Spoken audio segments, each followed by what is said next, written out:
Assalamualaikum warahmatullahi wabarakatuh. Perkenalkan, nama saya Dimas Jaya Aji dengan NIM 1705520273. Di sini saya akan mempresentasikan tentang standar audit 505 konfirmasi eksternal. Sebelumnya, ini saya akan memenuhi tugas remedi pengauditan 2 oleh Bapak Dosen Arif Himawan. Langsung saja ke materi. Untuk standar audit 505 konfirmasi eksternal, yaitu berlaku efektif untuk audit atas laporan keuangan untuk periode yang dimulai pada atau setelah tanggal 1 Januari 2013 untuk emiten atau 1 Januari 2014 untuk entitas selain emiten. Penerapan dini dianjurkan untuk entitas selain emiten. Masuk ke pendahuluan. Yang pertama, ruang lingkup. Ruang lingkup standar audit atau bisa disingkat SA ini berhubungan dengan penggunaan prosedur konfirmasi eksternal oleh auditor untuk memperoleh bukti audit berdasarkan ketentuan SA 330 dan SA 500. Hal ini tidak ditujukan untuk meminta keterangan tentang litigasi dan klaim yang dibahas dalam SA 501. Selanjutnya, prosedur konfirmasi eksternal untuk memperoleh bukti audit. SA 500 mengindikasikan bahwa keandalan bukti audit dipengaruhi oleh sumber dan sifatnya. Dan ini tergantung pada kondisi individual yang dari situ bukti audit tersebut diperoleh. SA juga mencakup generalisasi berikut yang relevan terhadap bukti audit. Yang pertama, bukti audit lebih andal ketika diperoleh dari sumber independen di luar entitas. Yang kedua, bukti audit yang diperoleh secara langsung oleh auditor lebih andal daripada bukti audit yang diperoleh secara tidak langsung atau melalui penarikan kesimpulan. Yang ketiga, bukti audit lebih andal dalam bentuk format dokumen, baik dalam bentuk kertas, elektronik, atau media lainnya.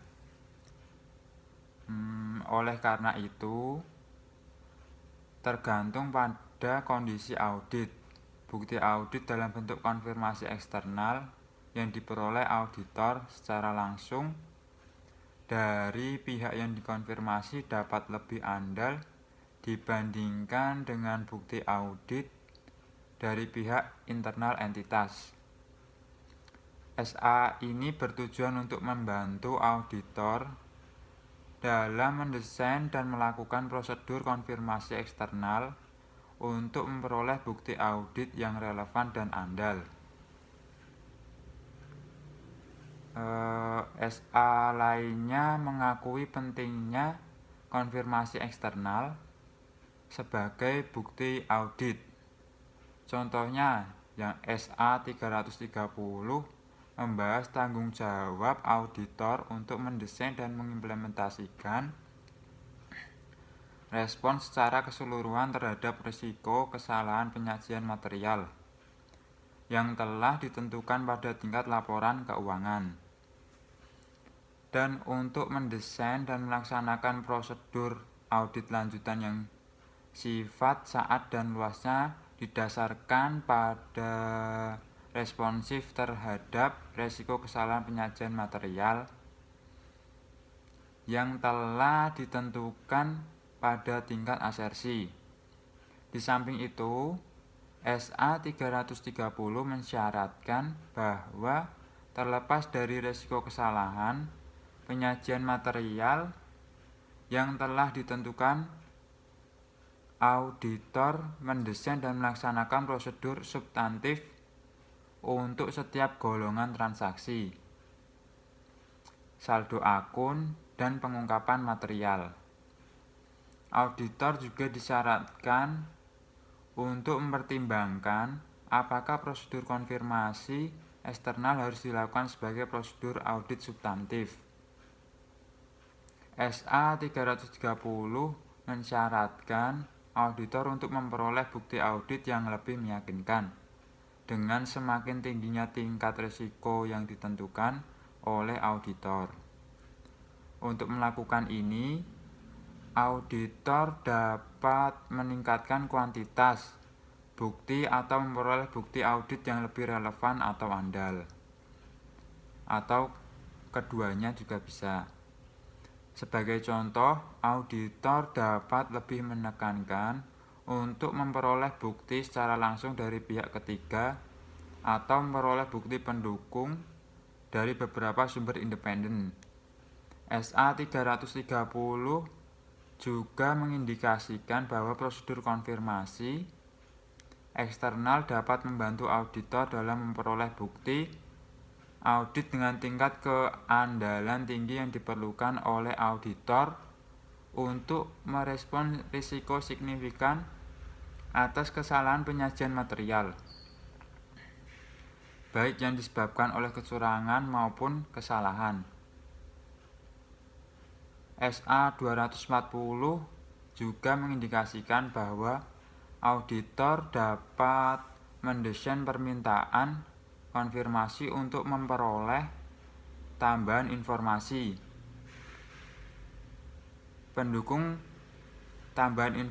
pendukung sebagai respon atas risiko kesalahan penyajian material yang telah ditentukan disebabkan oleh kecurangan pada tingkat asersi.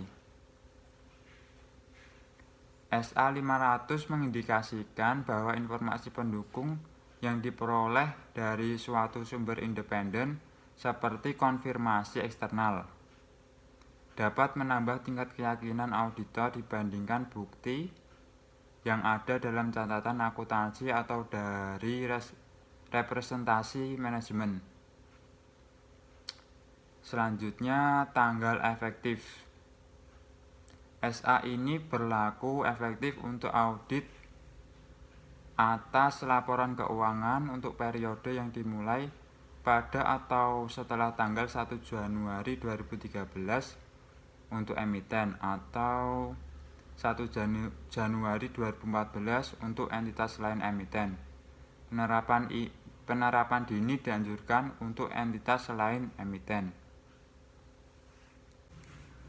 Selanjutnya, tujuan auditor ketika menggunakan prosedur konfirmasi eksternal adalah untuk mendesain dan melaksanakan prosedur tersebut untuk memperoleh bukti audit relevan dan andal. Selanjutnya yaitu ke definisi. Definisi untuk tujuan SA ini istilah berikut memiliki makna. Yang pertama, konfirmasi eksternal. Konfirmasi eksternal yaitu bukti audit yang diperoleh sebagai suatu respon tertulis langsung kepada auditor dari pihak ketiga atau pihak yang dikonfirmasi, baik dalam bentuk kertas atau secara elektronik atau media lainnya.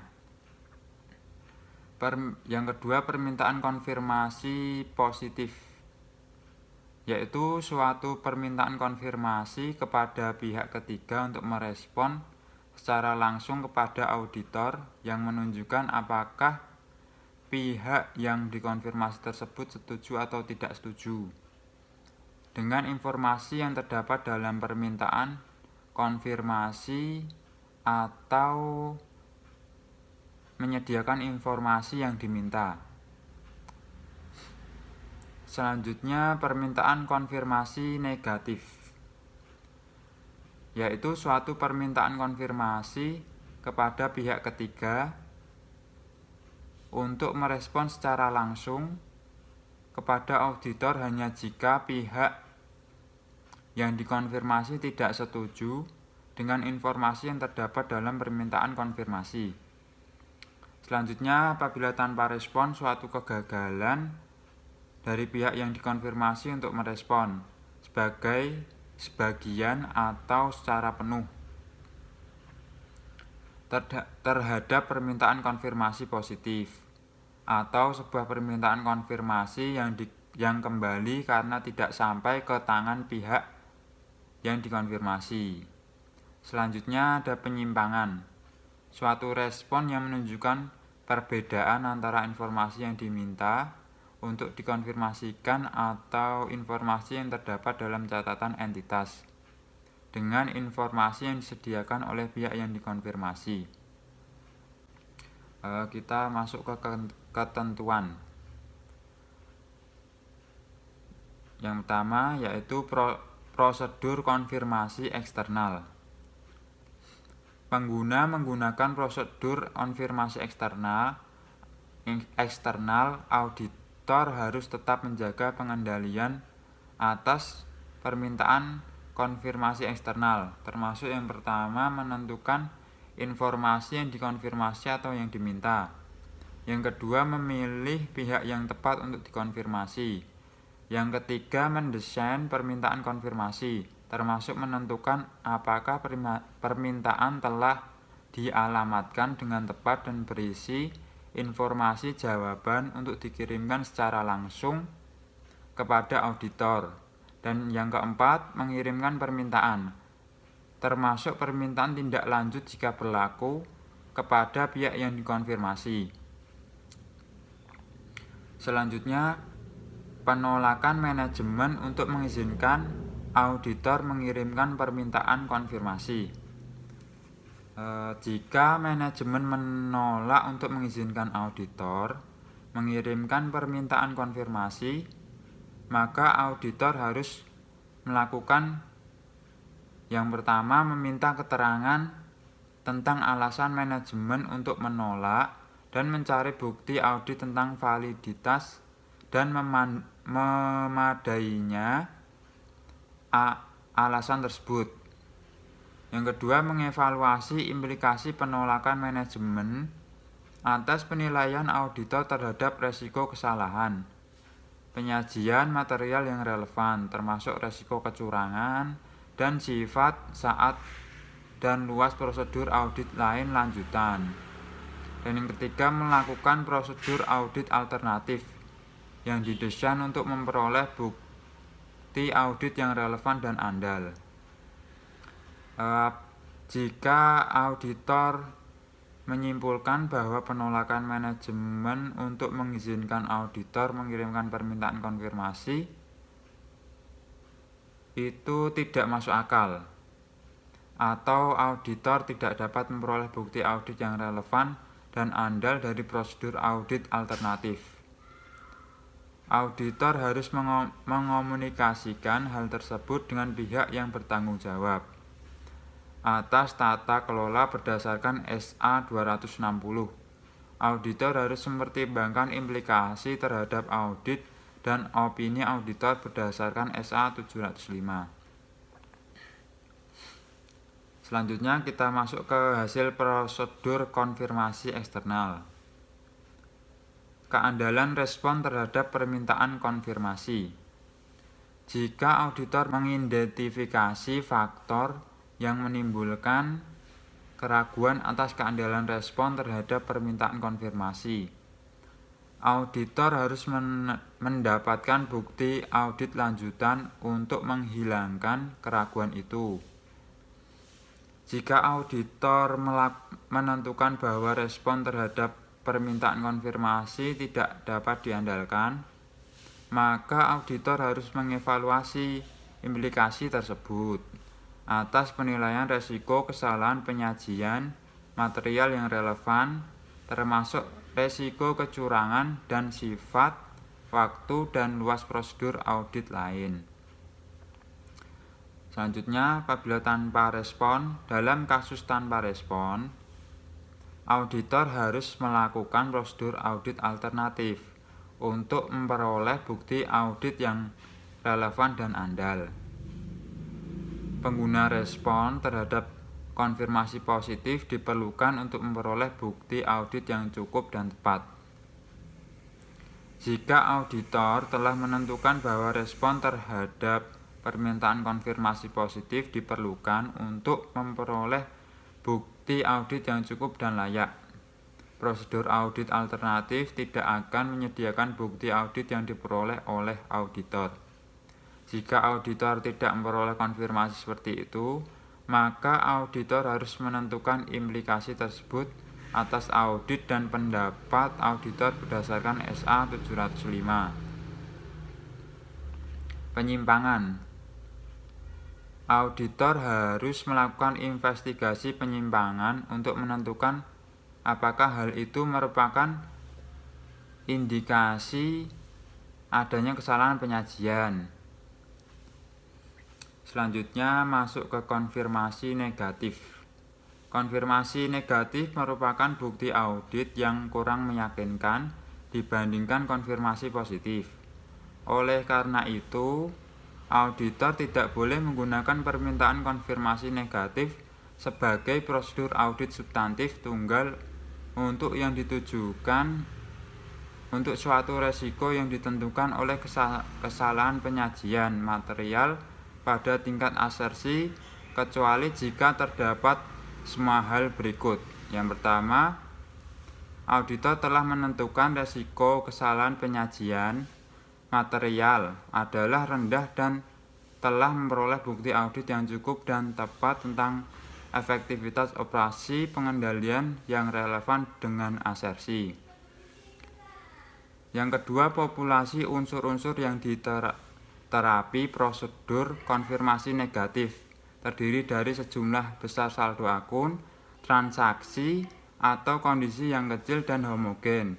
Yang ketiga, diharapkan suatu tingkat penyimpangan sangat rendah. Dan yang keempat, auditor tidak menyadari keadaan atau kondisi yang akan menyebabkan penerima permintaan konfirmasi negatif mengabaikan permintaan konfirmasi. Selanjutnya, pengevaluasian atas bukti yang diperoleh. Auditor harus mengevaluasi apakah hasil prosedur konfirmasi eksternal merupakan bukti audit yang relevan dan andal atau apakah bukti audit lebih lanjut diperlukan. Masuk ke materi penerapan dan penjelasan lain, yaitu prosedur konfirmasi eksternal, menentukan informasi yang akan dikonfirmasi atau diminta. Yang pertama, prosedur konfirmasi eksternal seringkali dilakukan untuk mengkonfirmasi atau meminta informasi tentang saldo akun dan unsurnya. Konfirmasi dapat juga digunakan untuk menginformasi ketentuan dalam perjanjian, kontrak atau transaksi antara entitas dengan pihak lain, atau untuk mengkonfirmasi tidak adanya kondisi tertentu seperti perjanjian tambahan. Yang kedua, memilih pihak yang tepat untuk dikonfirmasi. Respon atas permintaan konfirmasi merupakan bukti audit yang lebih relevan dan andal. Pengguna permintaan konfirmasi dikirimkan kepada pihak yang dikonfirmasi, yang diyakini oleh auditor mengetahui tentang informasi yang dikonfirmasi. Sebagai contoh, seorang personel institusi keuangan yang berpengetahuan tentang transaksi atau pengaturan yang kepadanya permintaan dikonfirmasi ditujukan merupakan orang yang paling tepat di institusi keuangan tersebut untuk diminta konfirmasi. Yang ketiga, mendesain permintaan konfirmasi. Format permintaan konfirmasi dapat secara langsung mempengaruhi tingkat respon konfirmasi, keandalan dan sifat dari bukti audit yang diperoleh dari respon. Faktor yang dipertimbangkan pada saat mendesain permintaan konfirmasi mencakup yang pertama asersi yang ingin dituju, yang kedua resiko kesalahan penyajian material yang teridentifikasi spesifik termasuk resiko kecurangan, yang ketiga susunan dan penyajian permintaan konfirmasi, yang keempat pengalaman sebelumnya tentang audit atau perikatan serupa, yang kelima metode komunikasi, sebagai contoh dalam bentuk kertas, elektronik, atau media lainnya. Yang kelima, otorisasi manajemen atau dorongan kepada pihak yang dikonfirmasi untuk merespon kepada auditor. Pihak yang dikonfirmasi hanya akan bersedia untuk merespon permintaan konfirmasi yang berisi otorisasi manajemen. Kemampuan pihak yang dikonfirmasi untuk merespon atau menyediakan informasi yang diminta. Sebagai contoh, jumlah faktur secara individual dibandingkan total saldo. Sebuah permintaan konfirmasi eksternal positif meminta pihak yang dikonfirmasi untuk menjawab kepada auditor dalam semua kasus, dengan menunjukkan persetujuan pihak yang dikonfirmasi dengan informasi yang diberikan, atau dengan menanyakan pihak yang dikonfirmasi untuk menyediakan informasi. Suatu respon terhadap sebuah permintaan konfirmasi positif biasanya diharapkan sebagai bukti audit yang andal. Namun, ada resiko bahwa pihak yang dikonfirmasi mungkin membalas permintaan konfirmasi tanpa melakukan verifikasi apakah informasi adalah benar. Auditor dapat mengurangi resiko ini dengan menggunakan permintaan konfirmasi positif yang tidak menyatakan jumlah atau informasi lainnya dalam permintaan konfirmasi, dan menanyakan pihak yang dikonfirmasi untuk mengisi jumlah atau melengkapi informasi lainnya. Di sisi lain, penggunaan metode permintaan konfirmasi kosong mungkin dapat mengakibatkan tingkat respon yang rendah karena adanya usaha tambahan yang diperlukan oleh pihak yang dikonfirmasi. Penentuan bahwa permintaan telah dialamatkan secara tepat termasuk memeriksa validitas beberapa atau semua yang dituju oleh permintaan konfirmasi sebelum konfirmasi dikirimkan. Untuk menindaklanjuti permintaan konfirmasi, auditor dapat mengirimkan permintaan konfirmasi tambahan pengguna jawaban untuk permintaan sebelumnya belum diterima dalam waktu yang wajar.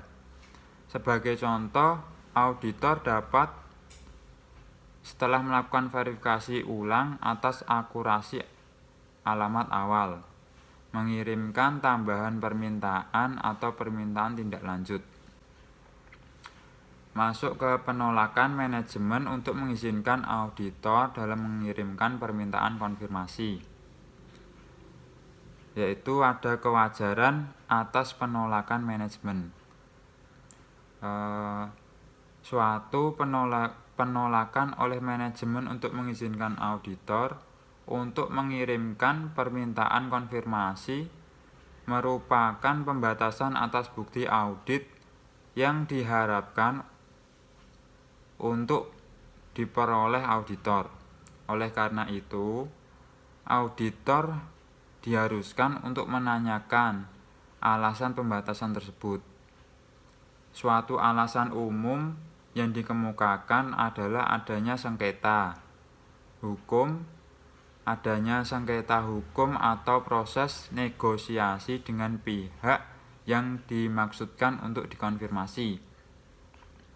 Oleh karena itu, dapat menyebabkan permintaan konfirmasi tidak tepat waktu. Auditor harus mencari bukti audit atas validitas dan kewajaran alasan tersebut karena risiko penolakan manajemen tersebut mungkin mengindikasikan manajemen sedang mencoba untuk menolak akses auditor ke bukti audit yang dapat mengungkapkan kecurangan atau kesalahan. Selanjutnya, implikasi untuk penilaian risiko kesalahan penyajian material. Ini auditor dapat menyimpulkan dari evaluasi dalam paragraf 8b bahwa hal itu akan tepat untuk merevisi penilaian risiko kesalahan penyajian material pada tingkat asersi dan modifikasi prosedur audit yang telah direncanakan berdasarkan SA 315. Sebagai contoh, jika alasan manajemen meminta untuk tidak melakukan konfirmasi, yaitu tidak masuk akal, ini dapat mengindikasikan faktor resiko kecurangan yang membutuhkan evaluasi berdasarkan SA 240. Selanjutnya, prosedur audit alternatif. Prosedur audit alternatif yang dilakukan dapat saja serupa dengan prosedur untuk konfirmasi yang tak dibalas yang ada dalam paragraf A18 sampai A19 pada SA ini. Prosedur tersebut juga memperhitungkan hasil evaluasi auditor dalam paragraf 8b. Selanjutnya masuk ke hasil prosedur konfirmasi eksternal. Keandalan respon terhadap permintaan konfirmasi dalam SA 500 menunjukkan bahwa meskipun pengguna bukti audit diperoleh dari berbagai sumber eksternal entitas, keadaan mungkin ada yang berdampak pada keandalannya. Semua respon konfirmasi membawa beberapa risiko, dari intersepsi, perubahan, atau kecurangan. Risiko tersebut ada terlepas apakah balasan diperoleh dalam bentuk kertas, elektronik, atau media lainnya. Faktor yang mungkin menunjukkan keraguan atas keandalan respon mencakup: yang pertama, diterima oleh auditor secara tidak langsung, atau yang kedua, tidak berasal dari pihak yang aslinya dimaksudkan untuk dikonfirmasi. Respon yang diterima secara elektronik, sebagai contoh dengan faksmili atau email, mengandung resiko keandalan karena pembuktian asal dan wewenang responden mungkin sulit untuk ditentukan, serta perubahannya mungkin sulit untuk dideteksi. Suatu proses yang digunakan oleh auditor dan responden dalam membuat suatu lingkungan yang aman untuk respon yang diterima secara elektronik dapat menurunkan risiko ini. Jika auditor puas bahwa proses seperti itu aman dan terkendali dengan semestinya, keandalan balasan yang bersangkutan menjadi meningkat. Suatu proses konfirmasi elektronik dapat memasukkan berbagai teknik untuk validasi identitas. Pengiriman informasi dalam format elektronik tersebut saya contohkan melalui enkripsi, tanda tangan digital elektronik, dan prosedur untuk verifikasi keaslian situs web. Jika pihak yang dikonfirmasi menggunakan pihak ketiga untuk mengkoordinasi dan menyediakan respon untuk permintaan konfirmasi, auditor dapat melaksanakan prosedur yang ditujukan untuk menangani resiko. Yang pertama, respon mungkin dapat berasal bukan dari sumber yang benar. Yang kedua, seorang responden mungkin bukan pihak yang berwenang untuk merespon. Dan yang ketiga, integritas transmisi kemungkinan dikompromikan. Apabila auditor diharuskan oleh SA 500 untuk menentukan apakah memodifikasi atau menambahkan prosedur untuk menyelesaikan keraguan terhadap keandalan informasi yang digunakan sebagai bukti audit. Auditor dapat memilih untuk melakukan verifikasi atas sumber dan isi respons permintaan konfirmasi dengan menghubungi pihak yang dikonfirmasi. Saya contohkan, pengguna pihak yang dikonfirmasi merespon melalui email. Auditor dapat menghubungi pihak yang dikonfirmasi untuk menentukan apakah benar pihak yang dikonfirmasi yang sebenarnya mengirimkan balasan. Pengguna suatu respon telah kembali ke auditor secara tidak langsung. Sebagai contohnya, karena pihak yang dikonfirmasi salah mengirimkan konfirmasi kepada entitas daripada mengirimkan kepada auditor. Auditor dapat meminta pihak yang dikonfirmasi untuk merespon secara tertulis langsung kepada auditor. Dengan sendirinya, suatu respon lisan terhadap suatu permintaan konfirmasi tidak memenuhi definisi sebagai konfirmasi eksternal, karena bukan merupakan respon tertulis secara langsung kepada auditor. Namun, pada waktu memperoleh respon lisan atas permintaan konfirmasi, auditor mungkin dapat tergantung kondisi meminta pihak yang dikonfirmasi untuk merespon secara tertulis langsung kepada auditor. Jika respon seperti tersebut tidak diterima, sesuai dengan paragraf 12, auditor mencari bukti audit lainnya untuk mendukung informasi dalam respon lisan tersebut. Suatu respon terhadap permintaan konfirmasi dapat berisi bahasa yang bersifat membatasi terkait dengan penggunaannya. Pembatasan tersebut tidak perlu mengurangi keandalan respon tersebut sebagai bukti audit. Selanjutnya, respon yang tidak dapat diandalkan. Pengguna auditor menyimpulkan bahwa suatu respon tidak dapat diandalkan. Auditor mungkin perlu untuk merevisi penentuan risiko kesalahan penyajian material pada tingkat asersi dan memodifikasi prosedur audit yang direncanakan sesuai dengan SA 315. Sebagai contoh, suatu respon yang tidak dapat diandalkan dapat menunjukkan faktor risiko kecurangan yang menentukan untuk evaluasi sesuai dengan SA 240.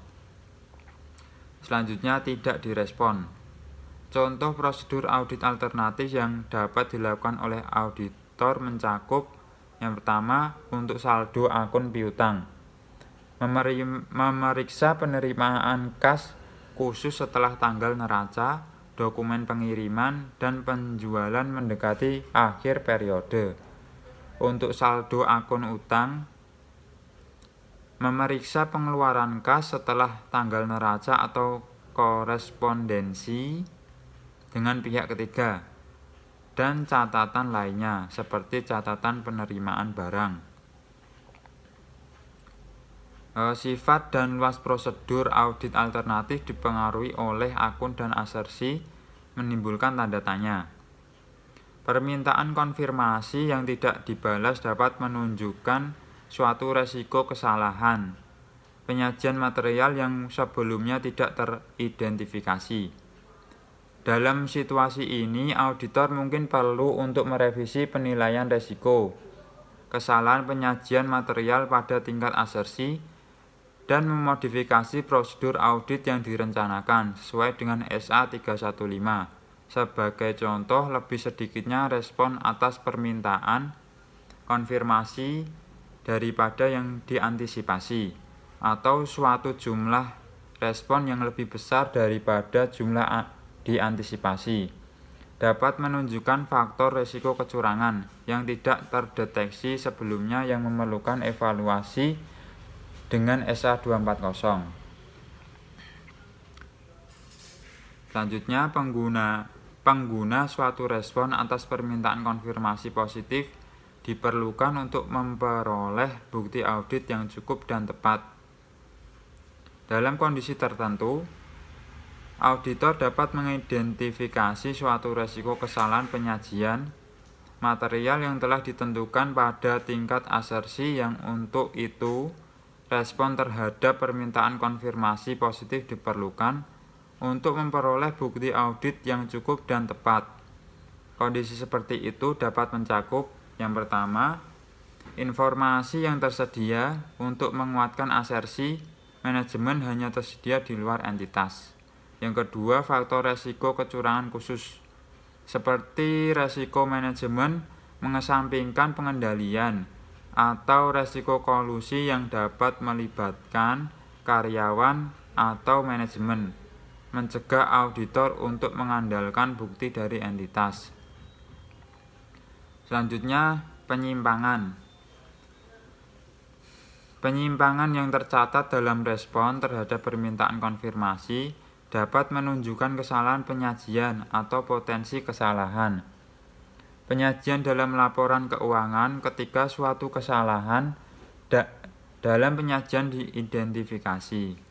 Auditor diharuskan oleh SA 240 untuk mengevaluasi apakah kesalahan penyajian mengindikasikan adanya kecurangan. Penyimpangan mungkin menyediakan suatu panduan terhadap kualitas respon dari pihak yang dikonfirmasi atau untuk akun yang serupa. Penyimpangan mungkin juga dapat menunjukkan suatu kecurangan atau kekurangan-kekurangan dalam pengendalian internal entitas atas pelaporan keuangan.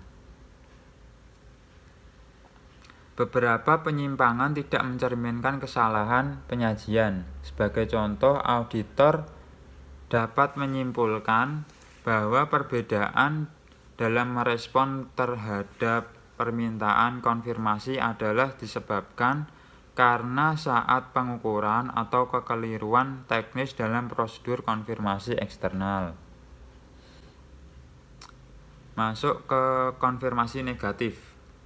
Kegagalan dalam menerima respon atas permintaan konfirmasi negatif tidak secara eksplisit menunjukkan penerimaan oleh pihak yang dimaksud untuk dikonfirmasi tentang permintaan konfirmasi atau verifikasi atas keakuratan informasi yang terkandung dalam permintaan tersebut.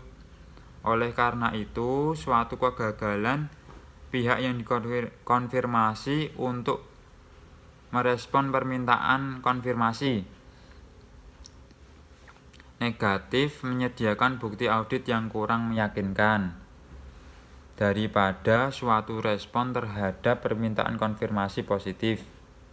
Kemungkinan besar pihak yang dikonfirmasi juga merespon ketidaksetujuan mereka atas permintaan konfirmasi pengguna informasi dalam permintaan tidak sesuai dengan keinginan mereka, dan kecil kemungkinan untuk merespon dengan informasi yang sebaliknya. Sebagai contoh, pemilik rekening bank kemungkinan besar lebih merespon pengguna mereka yakin bahwa saldo pada akun mereka tercatat lebih kecil daripada yang tercantum dalam permintaan konfirmasi. Namun, kemungkinan lebih kecil merespon pengguna mereka yakin saldo akun mereka tercatat lebih besar. Oleh karena itu, pengiriman permintaan konfirmasi negatif kepada pemilik rekening bank mungkin merupakan prosedur yang bermanfaat dalam pertimbangkan apakah saldo tersebut lebih kecil. Namun, mungkin efektif jika auditor mencari bukti tentang lebih saji saldo tersebut. Yang terakhir, pengevaluasian atas bukti yang diperoleh. Pada waktu mengevaluasi hasil permintaan konfirmasi eksternal secara individual, auditor dapat menggolongkan hasil konfirmasi, yaitu yang pertama, suatu respon dari pihak tepat yang dikonfirmasi menunjukkan persetujuan dengan informasi yang disediakan dalam permintaan konfirmasi atau menunjukkan informasi yang diminta tanpa adanya penyimpangan. Yang kedua, suatu respon yang dianggap tidak dapat diandalkan. Yang ketiga, suatu permintaan konfirmasi yang tidak direspon. Dan yang keempat, suatu respon yang menunjukkan suatu penyimpangan. Pengevaluasian oleh auditor. Ketika dengan memperhitungkan prosedur audit lain yang mungkin dilakukan oleh auditor, dapat membantu auditor dalam menyimpulkan apakah bukti audit yang cukup dan tepat lebih diperoleh atau apakah bukti audit diperlukan seperti yang dituntut oleh SA 330. Sekian presentasi dari saya. Apabila dalam saya menyampaikan banyak kekurangan dan kesalahan, saya mohon maaf yang sebesar-besarnya. Cukup sekian. Wassalamualaikum warahmatullahi wabarakatuh.